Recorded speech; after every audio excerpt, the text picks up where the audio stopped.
Salam sejahtera tuan-tuan dan puan-puan. Warisan GPS mampu hidupkan Borneo Blok, stabilkan politik negara. Berita sepenuhnya.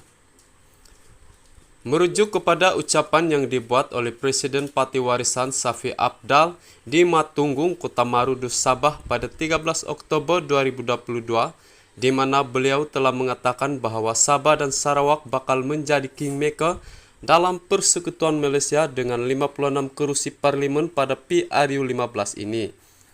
Idea mengenai Borneo Blok sudah lama ada, malah salah satu daripada sebab yang telah menyebabkan Kerajaan British memutuskan untuk membawa Sabah dan Sarawak membentuk satu persekutuan bersama-sama dengan Malaya dan Singapura pada 1963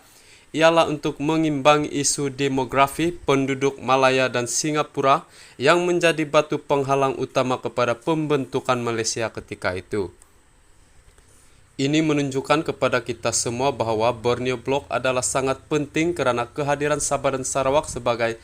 trustes pemegang amanah yang boleh diharapkan oleh Malaya dan Singapura sebenarnya telah membolehkan persekutuan ini ditubuhkan dan seterusnya telah membawa kepada kestabilan politik di negara pada tahun-tahun awal penubuhannya seperti mana yang diharapkan oleh Kerajaan British. Pada hari ini tidak dapat dinafikan bahwa ketidaktentuan politik yang sedang terjadi di semenanjung Malaysia adalah disebabkan oleh perebutan kuasa antara UMNO dan Bersatu yang ditambah pula dengan isu credibility PKR dan PAS yang mahu mengambil kesempatan dengan membuat rundingan politik di sana-sini. Kegairahan parti-parti politik dari Malaya ini untuk mendapatkan kuasa dikala kita semua merasa bimbang akan bencana banjir yang bakal membawa kerosakan dan kemusnahan harta benda serta perniagaan bernilai ratusan ribu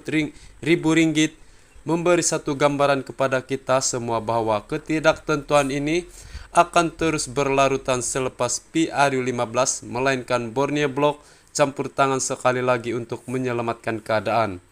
Namun idea Borneo Blok yang hendak diketengahkan oleh Warisan bukanlah idea Borneo Blok sebagai penyelamat kepada parti-parti Malaya seperti UMNO, Bersatu, PKR, DAP atau PAS dalam bentuk fixed deposit seperti mana yang dikatakan oleh Najib Razak dahulu, tetapi sekali lagi sebagai truste kepada rakyat Malaysia.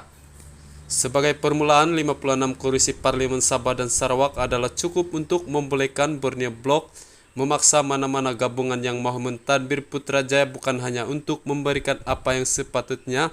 diterima oleh kedua-dua negeri ini, tetapi juga untuk merealisasikan agenda nasional MA63 yang diketengahkan oleh Parti Warisan bagian penampang bulan lalu agar MA63, IGC dan laporan COBOL diketahui secara meluas oleh rakyat Malaysia melalui kempen, roadshow dan sebagainya serta diterapkan dilaksanakan di peringkat persekutuan yakni melalui kementerian, jabatan, agensi dan syarikat berkaitan kerajaan. Jika Malaysia boleh melaksanakan dasar ekonomi baru pada 1971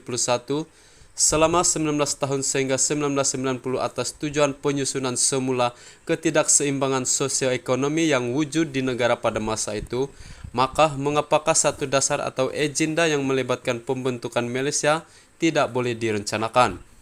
Tetapi jika ketidakstabilan politik di semenanjung berterusan selepas PRU15, maka Sabah dan juga Sarawak akan terus menghadapi jalan buntu dalam tiga isu utama, yaitu royalti petroleum, hak 40% ke atas cukai dipungut dan peruntukan belanjawan tahunan yang kecil.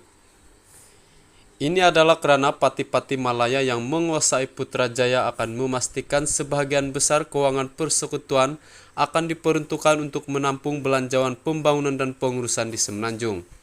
Jika parti-parti tempatan GPS dari Sarawak yang menguasai sepenuhnya politik Sarawak diberikan peruntukan belanjawan yang begitu kecil untuk 2 tahun berturut-turut, walhal PH telah pun menandatangani MOU dengan Kerajaan Ismail Sabri,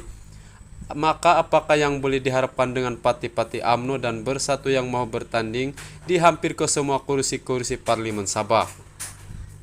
Jadi saya melihat Warisan dan GPS mampu menghidupkan semula peranan Borneo Bloc sebagai truste sekali lagi seperti pada awal tahun 1960-an untuk menstabilkan semula gelora politik Malaysia dan 56 kursi parlimen dari Sabah dan Sarawak. Ini kini boleh dijadikan asas kepada perlantikan Perdana Menteri Malaysia ataupun timbalan Perdana Menteri yang pertama dari Borneo. Isyarat telah pun diberikan oleh pihak Sarawak dan kini terpulang kepada jentera dan bahagian warisan seluruh Malaysia serta penghuni-penghuni Sabah semua sama ada mahu mengambil kesempatan ini ataupun tidak, kata Safi Apdal. Sekian laporan.